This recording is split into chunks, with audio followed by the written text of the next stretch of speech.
This is probably one of the most difficult things I've ever done, talking about bipolar and foreclosure. I'm an artist living in Phoenix, Arizona, and right now I'm dealing with a home foreclosure and mental illness. And this is my story, more or less. And it's hard to really talk about all of this, but I thought I wanted to put it out there so other people could see that. And this was put together with a Canon camcorder, high definition, and Vegas Pro software, just in case you ever want to do this on your own. For me, my name is Kurt von Behrman, and this was a way to sort of tell my story in a brief type of way. And the story is basically, I was struggling very hard along with my other half to keep a house together, and this is the house we worked so hard for, 10 years in the making, not a day late on any payments until both of us wound up with some health and mental issues that made keeping this house very, very difficult, and we got behind. And this is part of the reason why I want to keep it. Not only that, but the studio where I work, and they're the paintings that I created in this house. I've created a number of art pieces here, paintings, constructions, assemblages. Um, the table I used to work on is sold. We sold it to raise funds, so our dining table's gone, but I make do with what we have. There's the living room. And there are the dogs, another important reason to be around. That's the other half who doesn't know I'm making this video because I didn't tell him. But there are the dogs. That's Zoe, Rupert, Eduardo. And coming up, I'm sure very shortly, will be the dachshund. Yep, here she is right there. All 12 pounds of pure terror. But they're sweet dogs, they've been with us for a long time. And one of the things I worry about is what would happen if we didn't have a yard or some place to keep them. That's always on my mind. And just dealing with everything we've had to go through.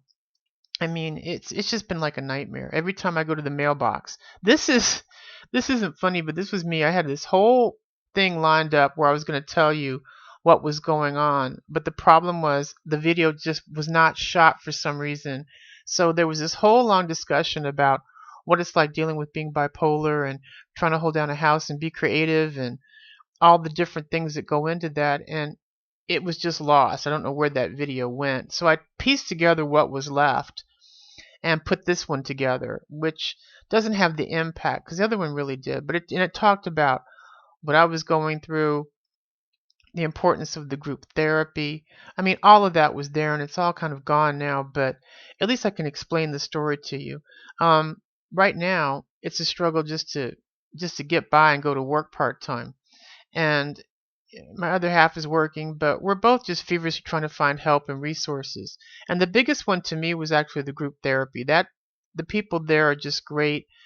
It's really made a big difference in my ability to function, and hopefully I'm giving something to the group as well. So, if you are suffering, that's a place to go, or some type of group for bipolar.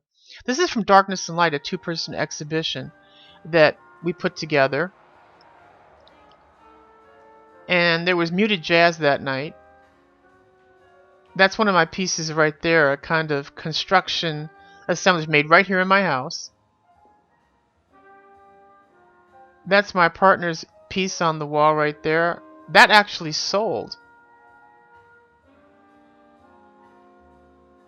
There's more of James' pieces.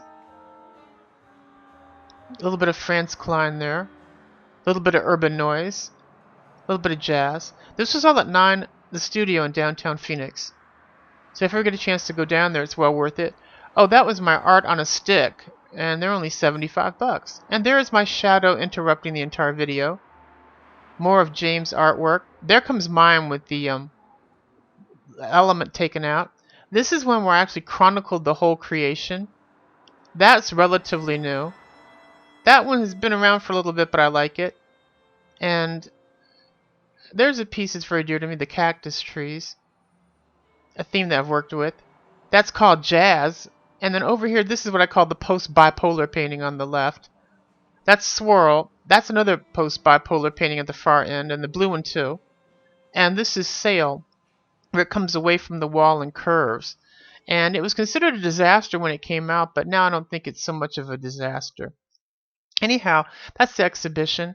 And, I just wanted to share my story. Some people told me, don't do this. Once you put it out there, it's out there. But suffering with bipolar is really it's a difficult thing to deal with, and people don't understand that sometimes you can't do things that other people can. You really have to work on it, and that you do a lot of crazy, stupid, and foolish things, and then you try to get your equilibrium back.